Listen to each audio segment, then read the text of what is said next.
रोशनी इसकी अंधेरों को मिटा देती है। जिंदगी अपनी ये गैरों पे लुटा देती है। इसका मकसद तो है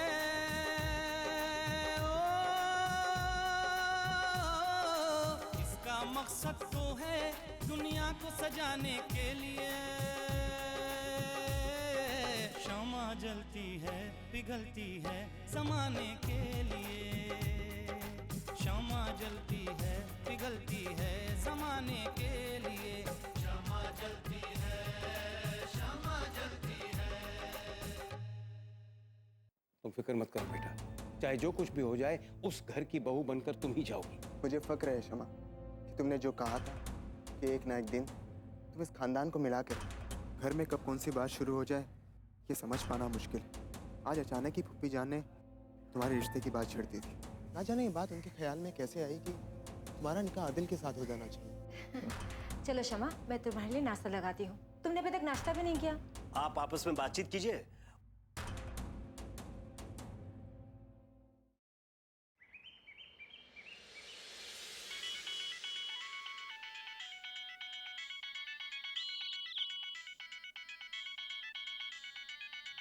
अस्सलाम वालेकुम। वालेकुम सलाम भाई। शहनाज कैसी हो? मैं ठीक हूँ, आप कैसी हैं? भाई शहनाज, तुम्हें एक खास बात करने के लिए फोन किया था मैंने। हाँ कहिए ना। भाई शहनाज, कल हम जब तुम्हारे यहाँ आए थे तो कैफ के अब्बू के साथ कुछ बात छिड़ी थी। अल्तमश को अपना असिस्टेंट बनाने की बात। कैफ के अब्बू ने कुछ मजबूरियों की वजह से मना कर दिया। मुझे तो ये बात घर आने के बाद पता चली। अच्छा।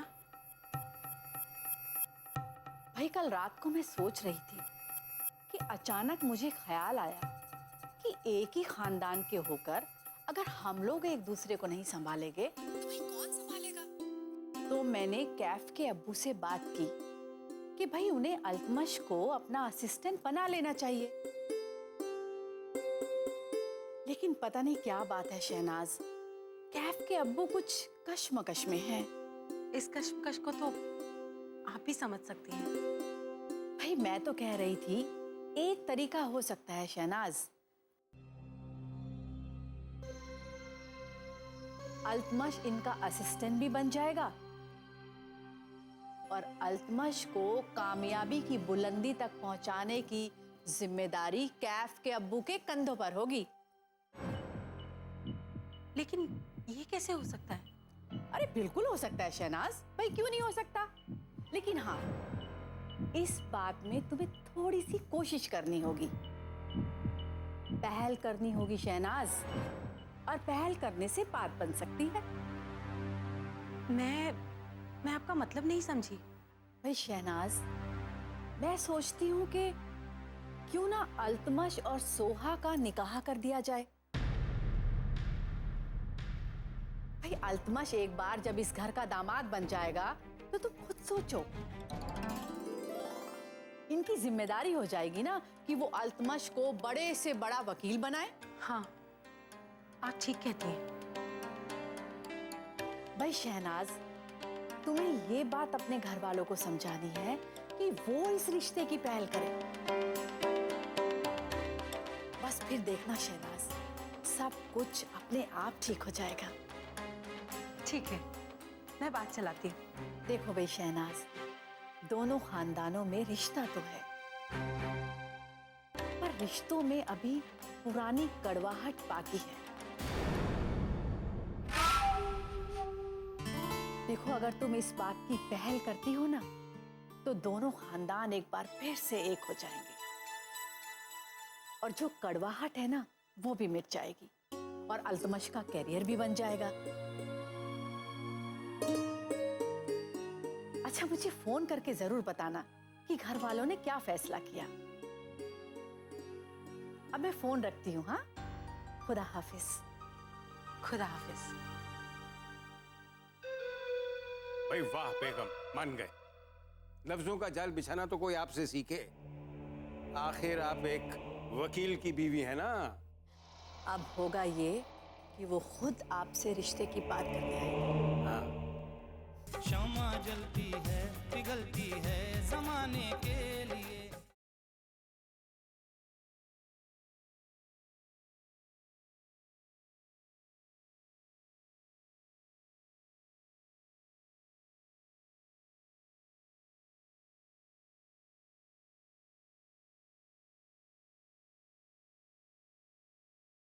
क्षमा जलती है पिघलती है जमाने के लिए। क्या करूं शमा, क्या करूं मैं? वकीलों के दफ्तरों के ठोकरे खा खा के दिल में नाउमीदी पैदा हो गई। क्या वकालत की पढ़ाई करने के बाद भी मैं वकील नहीं बन सकूंगा? आप क्यों परेशान होते हैं? ऐसा तो नहीं कि वक्त गुजर गया है या घर वालों ने आपके ऊपर जिम्मेदारियां डाल रखी हैं। खुदा पर भरोसा रखिए। जिस बात का जब वक्त होता है वो बात तभी होती है। ये कहकर तुम मुझे बहलाने की कोशिश कर रही हो, लेकिन मैं ये सोचकर खुद को नहीं बहला सकता। खुदा के रहमो करम को कौन समझ सका है? आज आप एक वकील के असिस्टेंट बनने का सोच रहे हैं। क्या पता कल खुदा आपको एक ऐसी मोड़ पर लाकर खड़ा कर दे कि आपको ऐसा केस मिल जाए कि आप एक अच्छे वकील माने जाने लगे। फिर तुम मुझे बहलाने की कोशिश कर रही हो। कौन देगा मुझे केस? कौन करेगा मुझ पर यकीन? शमा, तुम एक डॉक्टर, जब तुम्हारे पास मरीज आते हैं तो दिल में एक यकीन, एक विश्वास लेके आते हैं कि जब तुम उनका इलाज करोगी तो उनकी बीमारी ठीक हो जाएगी, वो अच्छे हो जाएंगे। अगर उन्हें तुम पर विश्वास ना हो तो वो अपनी जिंदगी तुम्हारे हाथों में नहीं सौंपेंगे। कुछ ऐसा ही मसला एक वकील के साथ भी होता है। वहां भी इंसाफ और नाइंसाफी की बात होती है।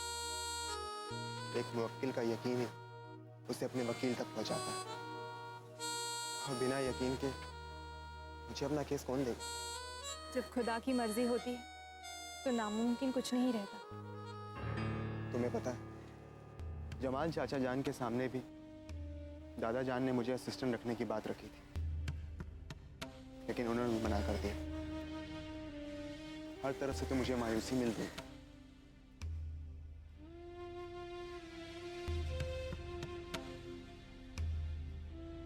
क्या बात है शमा, तुम खामोश क्यों हो गए?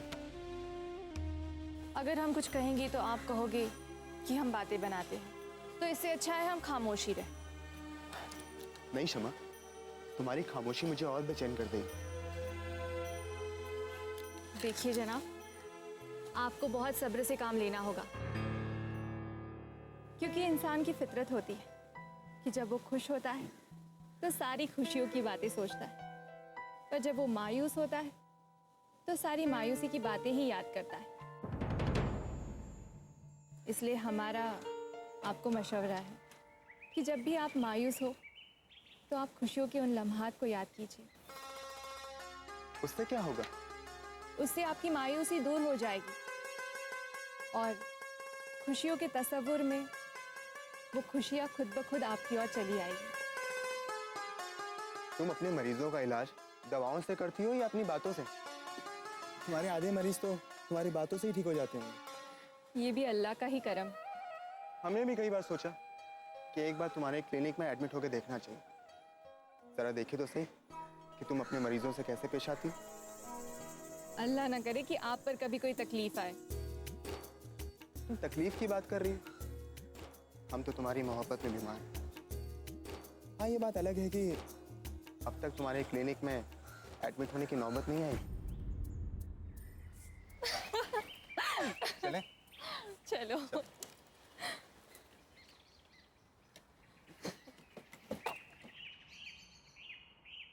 ये मौका हमारे लिए नहीं बेगम, ये उनके बेटे अल्तमश का करियर संवारने का मौका है। इसे इतनी जल्दी गंवाने नहीं देंगे वो। सोहा की बातें सुनकर मुझे डर सिर्फ एक ही बात का है, कहीं अल्तमश इस रिश्ते से इनकार ना कर दे। इनकार? बेगम, क्या उसे अपना करियर प्यारा नहीं है कि इस रिश्ते से इनकार करेगा?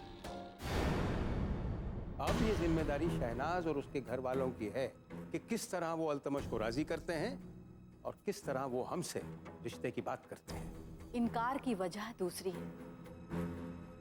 भाई हमारी बेटी सोहा अल्तमश को पसंद करती है, अल्तमश सोहा को पसंद नहीं करता।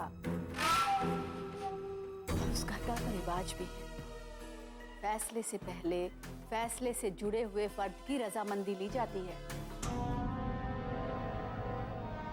अल्तमश ने इस निकाह से इनकार कर दिया तो? अल्तमश, शहनाज और असगर अल्तमश की बात को मानेंगे? नहीं बेगम, हर वालिदैन का ख्वाब होता है कि वो अपनी औलाद को कामयाबी की बुलंदियों पर देखे, और उनका यही ख्वाब उन्हें हमारे घर तक आने पर मजबूर करेगा। बिल्कुल ठीक कहते हैं भाई। उम्मीद तो मुझे भी है कि शहनाज किसी ना किसी तरह से उस घर के लोगों को इस बात के लिए मजबूर करेगी। पर मैं एक बात सोच रही थी जो अल्तमश के इनकार की वजह बन सकती है। सोहा ने बताया था कि अल्तमश किसी से मोहब्बत करता है। तो भाई अल्तमश इतनी आसानी से तो निकाह के लिए हामी नहीं भरेगा। देखते हैं बेगम, देखते हैं, जरा उनका रुख तो देख लें। लेकिन ये बात तो तय है कि अगर सोहा अल्तमश को पसंद करती है तो अल्तमश का निकाह सोहा के साथ ही होगा। आमीन। एक बार 20 साल पहले उन लोगों ने मेरी बहन के रिश्ते से इनकार करके मुझे जख्म दिया था। आज मैं रिश्ता करके उन्हें चोट पहुंचाना चाहता हूं। इस बार उस तारीख को दोहराया नहीं जाएगा। उस घर की बहू हमारी बेटी सोहा ही बनेगी। हाँ बेगम, बस एक बार मेरी बेटी उस घर की बहू बन जाए, फिर वो अल्तमश भी मेरी मुट्ठी में होगा। फिर मैं उस घर को ऐसे तोड़ूंगा कि कोई उसे दोबारा जोड़ नहीं पाएगा। रही बात क्षमा की, क्षमा उस खानदान को एक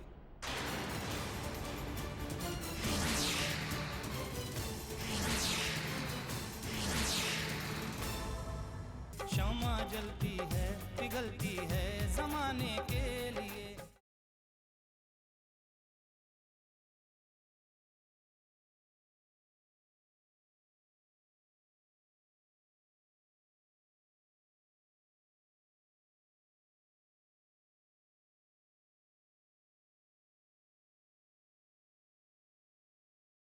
क्षमा जलती है पिघलती है जमाने के लिए। अल्लाह कसम, अल्लाह झूठ ना बुलाए। भाईजान, मैंने तो सोचा भी नहीं था कि यहाँ आकर मुझे ये सब कुछ सुनने मिलेगा। फरहत, तुमने पता नहीं क्या सुना है, लेकिन हम तो बस यूं ही बातें कर रहे थे। यूं ही बातों में बहुत बड़ी बात बन जाती है भाईजान। और इन्हीं बातों से तूफान आता है, ऐसा तूफान जिसे कोई भी नहीं रोक सकता। फरहत, मैंने दुनिया देखी है, हमारी अदालत में भी खड़े होकर लोग झूठ बोलते हैं। तुम्हारी बात पर कौन यकीन करेगा कि तुम सच बोल रही हो? मैंने आपको कोई धमकी तो नहीं दी भाईजान, जो आप अपने बचाव के रास्ते तलाशने लगे? मैं तुम्हारी बातों का इशारा नहीं समझ पा रहा हूँ फरहत। मैंने आपका रुख देख लिया है, तेवर भी देख रही हूँ, और अब आपका मकसद भी समझ रही हूँ। तो फिर मेरी फितरत भी समझ गई होगी तुम फरहत कि मैं एक बार कुछ ठान लेता हूँ तो फिर पीछे नहीं हटता। मैंने कब मना किया है भाईजान? हर इंसान का अपना मतलब होता है, सब अपने मकसद के लिए जीते हैं। अब देखिए ना भाईजान, आपका भी अपना मकसद है कि आपकी बेटी सोहा उस घर में बहू बनकर जाए।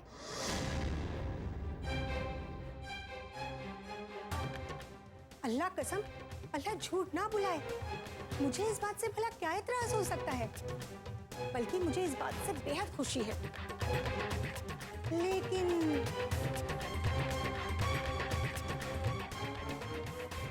लेकिन क्या फर्क? भाई देखो, इसके एवज में अगर तुम्हारी कोई मांग हो तो कह सकती हो। नजरें अपनी अपनी, ख्वाब अपने अपने। आपने भी एक ख्वाब देखा है, मैंने भी एक ख्वाब देखा है। बस अब तो अल्लाह से यही दुआ है कि मेरा ये ख्वाब जल्दी से पूरा हो जाए। हमने जो ख्वाब देखा है वो तो तुमने सुन लिया फरहत, लेकिन तुम्हारा क्या ख्वाब है वो तो हमें बताओ। आप अल्तमश को अपना दामाद बनाना चाहते हैं और मैं शमा को अपनी बहू।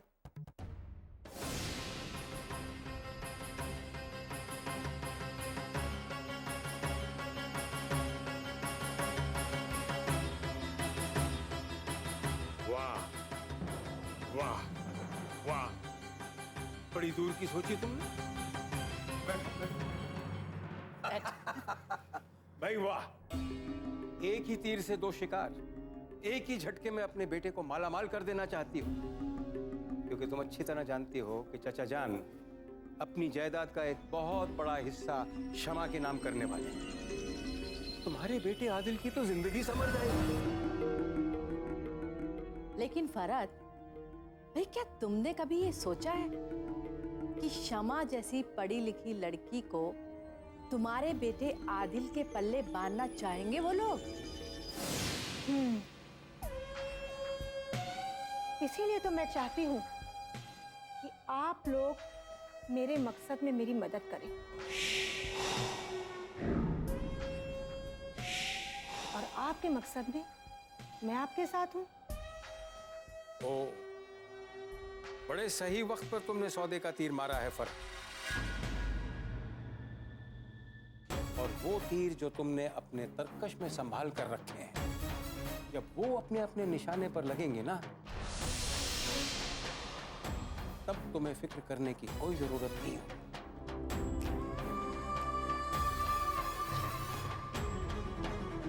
चलो, तुम्हारा सौदा हमें मंजूर।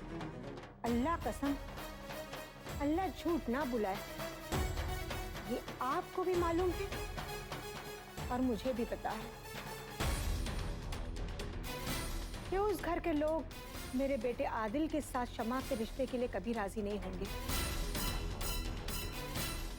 और उन्हें राजी कराने के लिए हमें शमा को ऐसी हालत में पहुंचाना पड़ेगा कि कोई भी उसका हाथ थामने या उसे कबूल करने के लिए तैयार ना हो, ताकि मेरा बेटा आगे बढ़ के उसका हाथ थाम ले और उनके पास इनकार करने की कोई सूरत ना रहे। चलो ठीक है,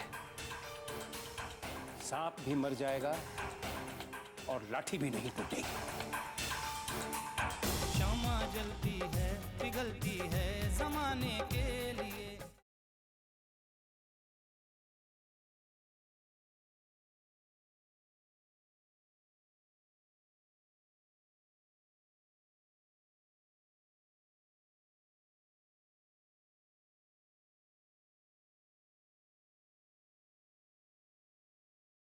शमा जलती है, पिघलती है जमाने के लिए।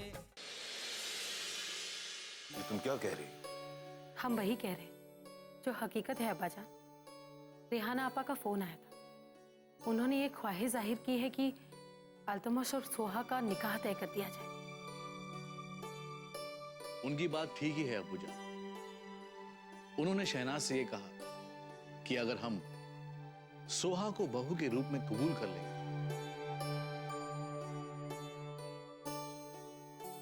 तो जमाल भाईजान भी इस बात के लिए मजबूर हो जाएंगे कि वे अल्तमश को अपना असिस्टेंट बना ले और उसे एक बड़ा वकील बनाने की पहल करें।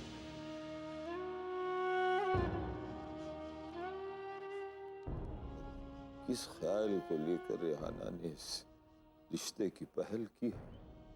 ये रिश्ता ना हो, एक सौदा हो।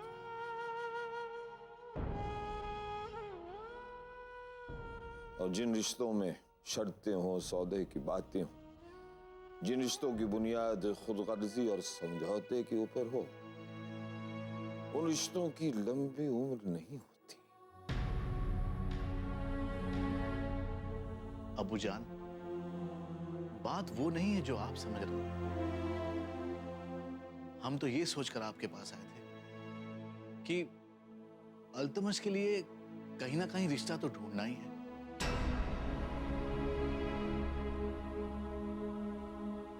कोई ना कोई बहू तो लानी ही है, और अगर ये रिश्ता जुड़ जाता है तो इसके साथ अल्तमश की किस्मत भी संवर जाएगी और दोनों खानदान भी एक हो जाएंगे। हमें इस रिश्ते से कोई एतराज नहीं। तुम अगर यही चाहती हो, रेहाना अगर यही चाहती है तो अच्छी बात है,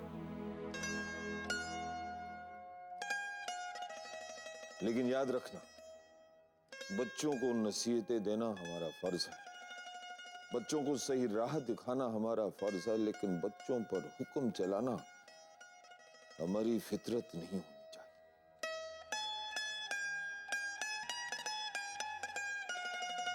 बेहतर यही है कि हम अल्तमश की राहें जाने। लेकिन अब्बाजान, एक बार पहले भी कुछ गलत फहमियों की वजह से दोनों घरानों के रिश्ते बिगड़ गए, और मैं उस तारीख को दोहराना नहीं चाहता। बस एक बार अल्तमश से पूछ तो लो। अब्बाजान, हम अल्तमश के वालिदैन हैं, फैसला तो हमें लेना चाहिए। हमें अपने बच्चों को इतनी छूट नहीं देनी चाहिए कि वो अपनी मनमानी करें। हमें अपने बच्चों से पूछने की नहीं, उन्हें फैसला सुनाने की जरूरत है। ना ही हम पहले इस बात से इत्तेफाक रखते थे और ना ही अब इस बात से इत्तेफाक रखते हैं कि बच्चों के ऊपर हमारे फैसले लाद दिए जाने चाहिए। बाकी तुम दोनों की मर्जी। आपका कहना बिल्कुल ठीक है अबूजान, लेकिन शहनाज को भी गलत नहीं ठहराया जा सकता। अल्तमश के करियर के लिए जरूरी है कि उसका निकाह सोहा के साथ हो जाए।